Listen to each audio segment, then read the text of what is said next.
Can you believe it? Chapter 11. We're getting near the end, folks. Chapter 11 talks about communities. We have discussed numerous different occasions how most of us are multicultural. I may not have used that term before, but um, the larger culture we're in, there's subcultures. You know, if you are from Georgia and you've been in Georgia your whole life, and you're an American and you're a Georgian, but you know you may be a UGA fan as well.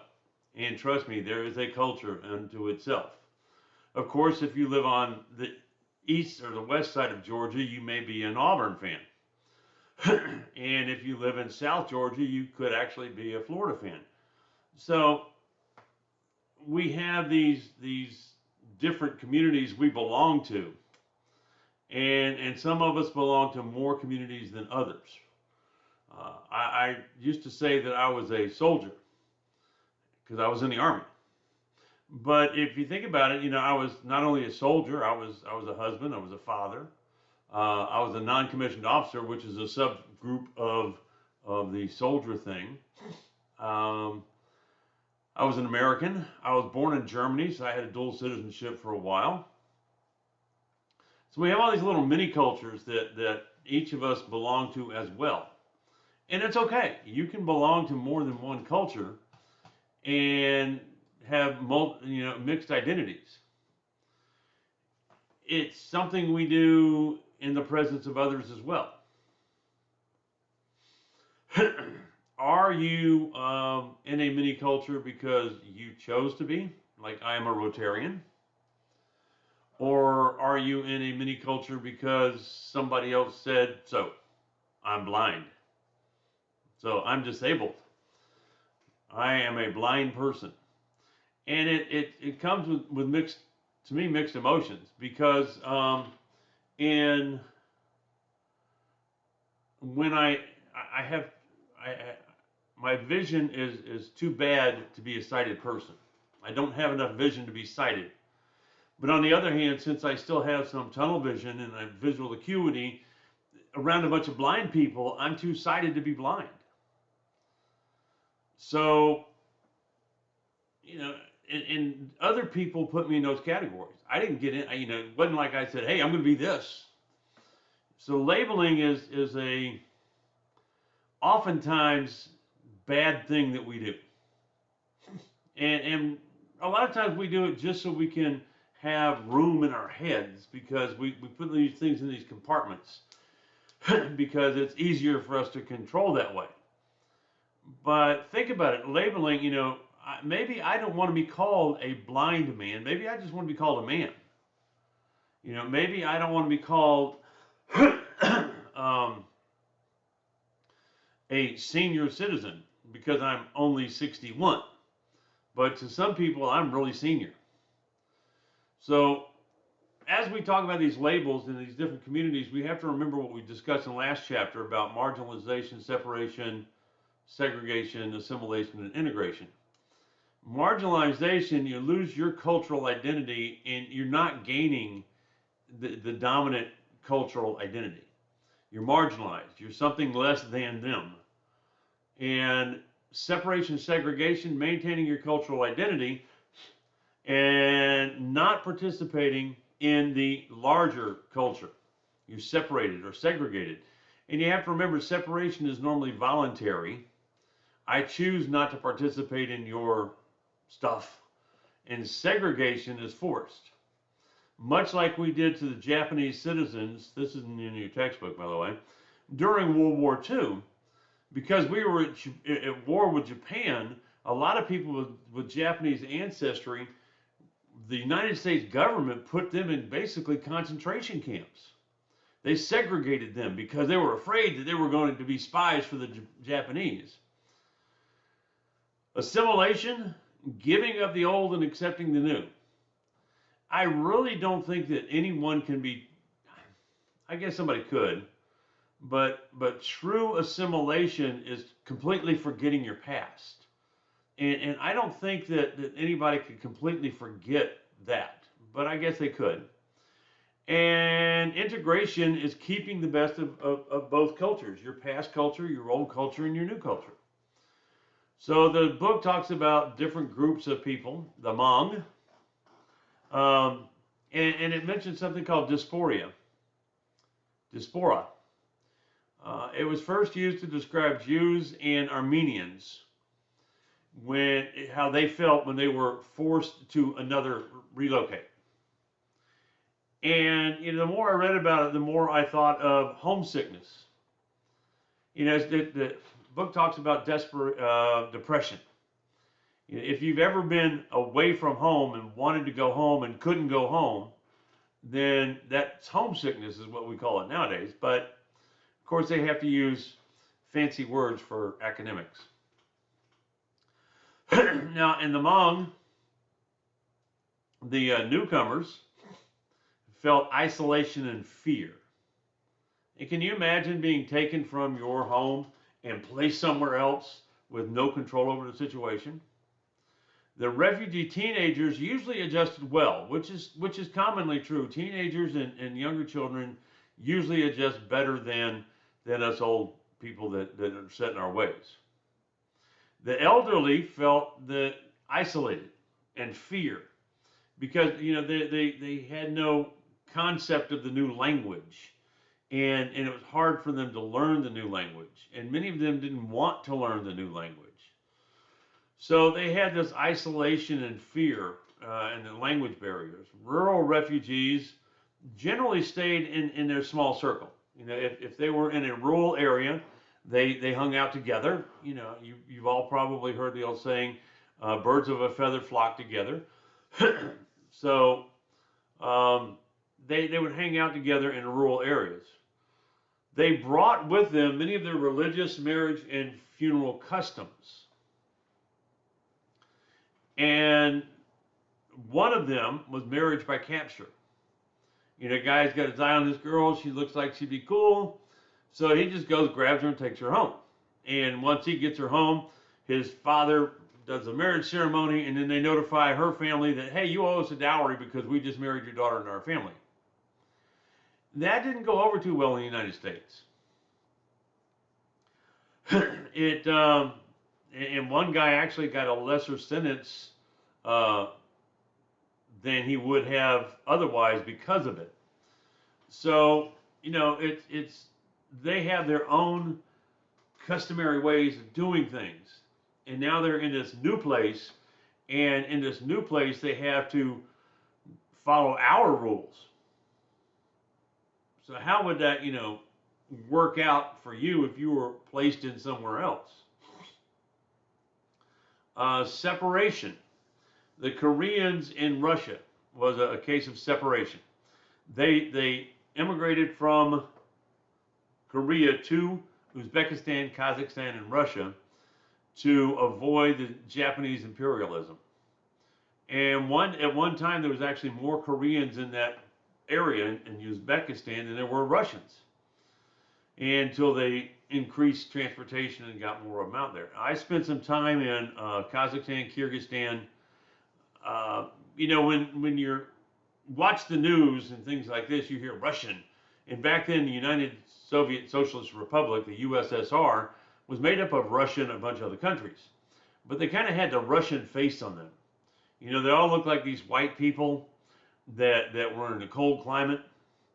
And Kazakhstan is right on and Kyrgyzstan, where I was at, and Uzbekistan are right on the Chinese-Korean border. And most of them look Asian. So if they migrated to the United States, most people would call them Asian, but it is part of Asia, Uzbekistan, Kyrgyzstan, and everything else. But if somebody said no, they're Kyrgyz or Kazakh, you'd go, huh? A friend of mine, I was at a conference on basically race relations, and this one guy was speaking, and he was from South Africa. He's a South African, but he's as white as I am. But for 5 generations, he grew up in Africa.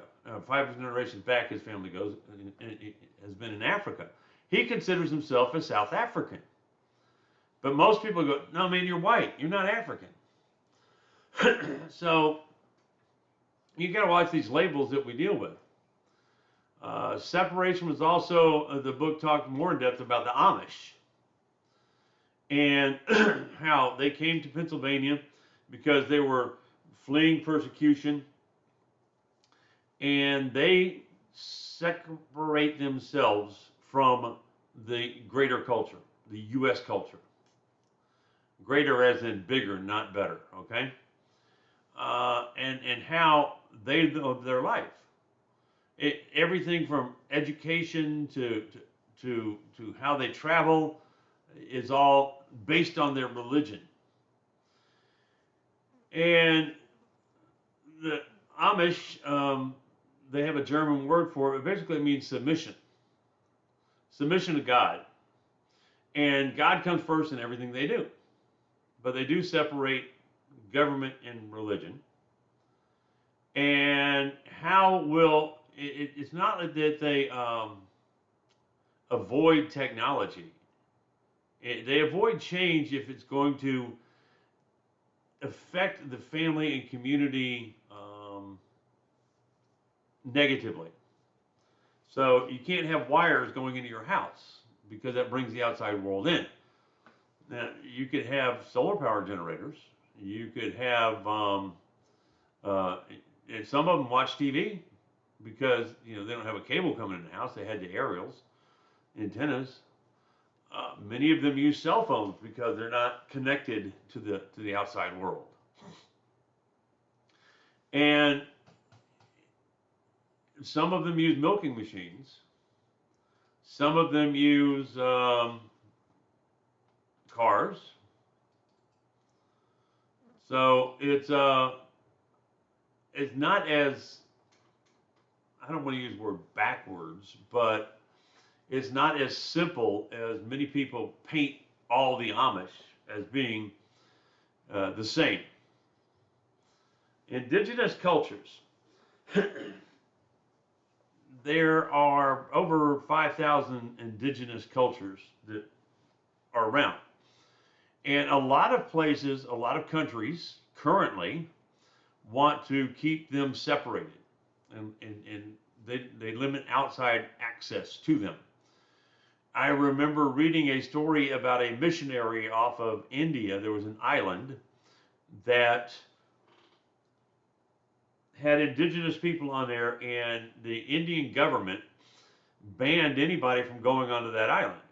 So he bribed some fishermen to take him out to that island, and he got in a canoe and he headed toward the island, and they shot arrows at him, and he went back to the boat and he's praying. He didn't want to die, but then he got back in the canoe the next day and rowed back, and he got killed. Well, they didn't want him on his land. Now, a lot of people would be freaking out. Well, they killed somebody. Da, da, da, da. Okay, but that was their custom. That's how they protected themselves. On the flip side of that, many indigenous people did not try to protect themselves, and they have died due to disease and forced government, this, that, and the other. That's basically made their society, their culture disappear. So different countries have different policies. For a long time, the colonialization of Great Britain, Spain, Portugal, France, all those major European countries where they went and discovered new land that was already there, that was already occupied. Their idea was, okay, what we're going to do is we are going to completely assimilate them into our society or completely get rid of them, one or the other. There's more and more recently a shift to integration. Yeah, that culture is American, but they have a separate ancestral culture than white America does. And it should be celebrated and remembered as well. In the United States, assimilation is preferred. The book talked about Henry Ford had this big show. People would walk in the country they were born in their costume, and then they'd go into a pot and they'd come back out dressed in U.S. business attire, carrying an American flag instead of the country's flag. Um, and for a long time, the United States was called a melting pot, but it never really was. I mean, if you think about it, a melting pot, everything goes in, blends together, and becomes homogeneous. It is one thing. But we aren't that way. The book talks about integration and it being more of a salad or a stew. And I prefer those descriptions over melting pot because there's a lot of things that people bring from their ancestry, even people that have been, 4 or 5 generation U.S., they still bring from their ancestry to the table. How many of you have gone out and celebrated Cinco de Mayo? Okay. If you are not Mexican, Cinco de Mayo really isn't anything. But it's a reason to go party. How about St. Patrick's Day? How many of us become Irish around St. Patrick's Day? We still have, and we take from these different countries the customs that we like. And that is something that will always be around. If there's something that you don't like, you forget about it. English-speaking cultures. It's kind of weird. We don't, and we're going to talk about Latin in a minute, but we don't group all English-speaking countries together. They're not all the same. Most of you from America would feel insulted if somebody called you English because you're American. And in the world in general, they don't group English-speaking countries together in one name. The book has a couple of different possibilities because they are different. Asian American culture is the same way. There are way, way too many different Asians to be considered Asia as a woman or Asian American. Chinese is different than Kyrgyzstan, is different than Uzbekistan, is different than Kazakhstan, is different than Japan, different than Korea, is different than North and South Korea. They're all different. But oftentimes people try to group them all together. The Asian American minority has often been called the model minority because they acculturate into what we're doing and they do well and they excel, but they're really too broad to group together. You can't say Asian American and mean everybody. And by the same token, you can't with the Spanish-speaking culture. They're more varied than they are alike. I had many friends that I was in the Army with that were from Puerto Rico. And they did not like being called Hispanic or Latin because they were American. And it was insulting to them. So the book goes into details. Spanish speaking culture is anyone that's fluent in Spanish. Not me. German, French, Russian I can handle. Spanish I never learned. Spanish surname. The United States Census identified these people as having a surname that ancestrally goes back to Spain. Okay, so what? But they have this little column on there, Spanish surname. Spanish origin. Ancestry is traceable to Spain. Now, my ancestry is traceable to England, France, German, Netherlands, the Balkans, no Spain. Hispanic. U.S. Census came up with this neat little word. We're going to call them Hispanic, which means your ethnicity can be, you can be of any race, but Hispanic is an ethnicity. And many reject that name Hispanic because it comes from, a racist idea that we were going to identify people on the census. Chicano, U.S. citizens with Mexican ancestry, is what a quick summary from the book. Chicano, some people take as a pride in saying I'm Chicano, and others think it's demeaning because, okay, so my great grandfather came from Mexico, but the last 5 generations have been born in America. I'm proud of my ancestry, but I don't think it needs a special name. Latino, Latina, Latinx. What does all that mean? Well, Spanish has this female gender, male gender words, and if it's a bunch of women, it's Latina. If it's a bunch of men, it's Latino, or mixed group is Latino. But now they've come up with Latinx, which is a group of people, according to the textbook, with ancestry from Latin America. Many people consider this disrespectful and don't use it. And it's not really used outside of the United States.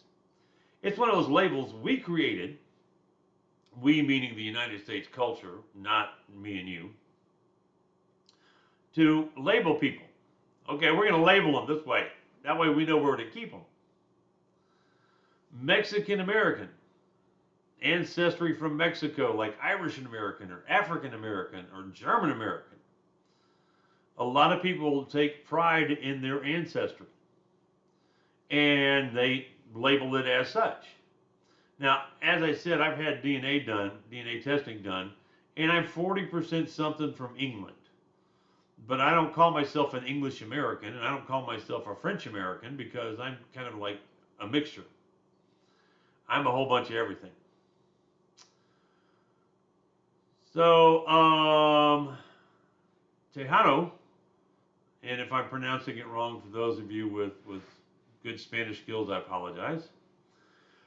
Born in Texas with Mexican ancestry. It's used in Texas more than anywhere else. So, why do we have labels? What's in a name? Why is it important to label these people this way? Some people want to be proud and say, okay, I'm Mexican American, German American, Irish American, African American. That's fine. But to me, that's a label that they should adapt themselves as opposed to somebody else giving it to them. Hispanic culture in the United States, it's 17% of the population, according to the textbook, and it's regional. Remember earlier I said, all Hispanic, Latin American, Spanish ancestry, whatever term you want to use, come from different places, and therefore they have a different culture. Trust me, the people in Spain are different than the people in Mexico. The people in Spain are different than the people in Puerto Rico. The people in Puerto Rico are different than people in Mexico. Now, Mexico has had a history of hierarchy. The more pure Spanish you were, the higher up the aristocratic ladder you were. The more Indian you were, native you were, the lower on the aristocratic ladder you were. And this may surprise many of you, but I've been to Europe and I've been to Spain, and most people I met in Spain look like me. They're white. So a lot of times people automatically, because of the labeling we've done here in the United States, labeling somebody as Hispanic, they're a little darker in color or more brown. They dark hair. I met blonde-headed, freckled Spanish people because they're part of Europe. So there's and they a lot of places maintain that difference. If you're Spanish ancestry, then you're higher up. But in the United States, it's regional. A lot of people from Puerto Rico live in Florida and New York. Why? Because that's where they migrated to. A lot of people from Cuba live in Florida. Central and South American immigrants tend to be in large urban areas in the United States. And many of them share the same familial and religious values. Many different cultures do, but it doesn't make them the same. In a Pew Research study that asked basically, do you consider all the Hispanic groups to share a common cultural identity and background? And most of them said no. I mean, look at the United States. We're all United States. Do you have the same cultural identity somebody that grew up in Hawaii has, or Alaska, or New York? So if all from the same country have different mini cultures, shall we say, or microcultures, why should these people in different countries, just because they were colonized by Spain at one point in time, why should they be the same? And for example, Brazil, we spoke in the last chapter, they were colonized by Portuguese, not Spanish. But how many people say Brazil is a Hispanic nation? They weren't conquered by Spain, but it's in Latin America, and they speak Portuguese in that country, by the way. The cultural identity in media. It's very rich print, radio, and television presence. And oftentimes you get the wrong message due to translations. The book has some great examples of it. I'm not going to go into them, but sometimes one word in one culture does not directly translate to another word in another culture. And all Spanish-speaking countries aren't the same. Have you ever gone to another city in the United States and had a problem understanding somebody? Well, now just imagine that as generations from modifying Spanish, shall we say. Earlier the book talked about the Koreans in Russia. One of the things they pointed out was they couldn't hold a very good conversation with the Koreans in Korea because they have changed the language so much.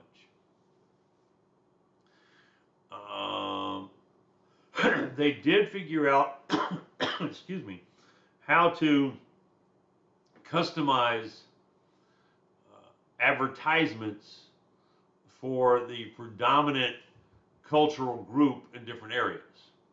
They can't have a Hispanic advertisement for all the United States because all the different groups have their own different ways to understand things and meanings for stuff. The Spanish language and the internet, there's been a rise in the amount of people getting news from the internet. What a shocker. A rise in people getting the news from the internet everywhere. It's got positives and negatives. The positive is that you can get oftentimes short, precise, to the point stuff in a language that you can understand. Negative is if it's on the internet, don't mean it's true. And another negative is a lot of people get into these little silos. I'm listening to the news from this person and this group because they think just like I do. And you don't get the whole picture that way. That's chapter 11. I hope it went as well for you as it did for me. Looking forward to chapter 12 next week. And I want to wish you a happy day, and y'all take care. Enjoy yourself. So I can find my mouse, I can check out of this. There it is. Take care and enjoy. Bye.